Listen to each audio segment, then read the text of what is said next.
Listen. Do you hear that? Oh, those are my notes talking back to me. Seriously. Let's think about this. You're going to be capturing notes because of this thing that you can't explain until you write it out. But then, you're not going to actually figure out what that was until you process them at a later time. That could be days, weeks, or months since you wrote it. But then, when you process it, you're going to find that that little moment was filled with an incredible amount of information that you used to distill what the author was saying. You're with me so far, right? Then you take that, but you don't actually know where that new idea fits until you literally look through all of your notes that you've ever written. Then you find the best location, even though it could fit in multiple spots, and then you write this new note in direct response to the note above it. Like, what is this? But then, because the location of the note doesn't matter because you have these relevant notes connected, you take a step back and you start seeing these things called clusters forming, and they literally prove whether you're interested in something or not. And your notes are talking back to you. And in the physical slipbox, it's as easy as seeing how deep a thread goes just by looking at the alphanumeric numbering system. Obviously, 7,2, M, 22, F, 4 is a more in-depth conversation thread than, for instance, 1, 2, C. Or compare 1, 8's depth, which is all at the top level, to 1, 6's depth, which has multiple branches continuing multiple conversations.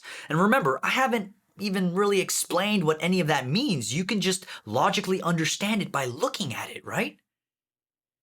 It is meant to show us immediately, at all times, what we are interested in and what we're not interested in. Which makes me think, this is just like a real dialogue, isn't it?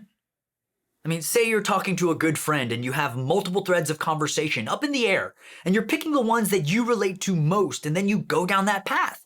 But you can always come back, but you don't have to stop and go, no, we have to talk about each of these things that aren't particularly interesting, but I've got a list I'm checking off here. And if we know where our conversations are lacking, then we can see gaps in our arguments that we just wouldn't be able to without visually seeing it. This is where it gets scary, though. If you do this right, you're going to be taking a very hard look at what you thought you knew, but didn't really know. Contradictions, mistakes, wrong thinking, all right there in front of your eyes with the thoughts traceable to each fleeting moment that built up when you came to this incorrect crystallized conclusion. But there's hope, because it could be months later, and that mistake, that wrong thinking, can be the biggest pivot point in which you can base your new truth on by merely nesting your updated ideas below. Block referencing the exact moment when you got it wrong that could have happened in any of the phases of the note-making process. Now it's being used to solidify your argument even stronger because you've just recovered your blind spot and used it. Imagine how many people could use this. But wait, that's not all, folks. In the physical Zettelkasten, you can't actually have an automatic count of how many times a note is made relevant to other notes, can you? Like, let me say this again. So you add a new note, right? And then you make relevant note connections, yes? But with physical note cards, how in the world would you even think about seeing how many times that relevant note has been connected to different notes, and then multiply that by every note? This is why I love technology. So to wrap up, there's one last phrase I want to introduce you to, which is this idea of critical mass. It's a tipping point of sorts. It's like crossing the chasm when the amount of notes becomes so large that you can't remember where every note is in your Zettelkasten. This is when you have forgotten ever even writing the note, or you just don't even know where a note is anymore. That's really the goal of all of this. It's to give you enough push into the dark and lonely months of adding notes on your own without really feeling that hit of gratification. Always questioning yourself like, is this working? Do I trust this? Why don't I feel like it's working?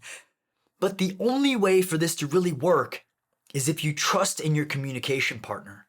And how do you ever trust anything until you've tested it? And the best way to test it is if your communication partner can surprise you with notes that you wrote months ago that you've long forgotten ever even writing, giving you insights that you just would not have been able to manage on your own with your actual physical limitations with memory and thinking. But don't trust me. Like, don't believe anyone. Like, seriously, there's a lot of charlatans out there that may not even know that they are leading you off of a cliff, but they could be.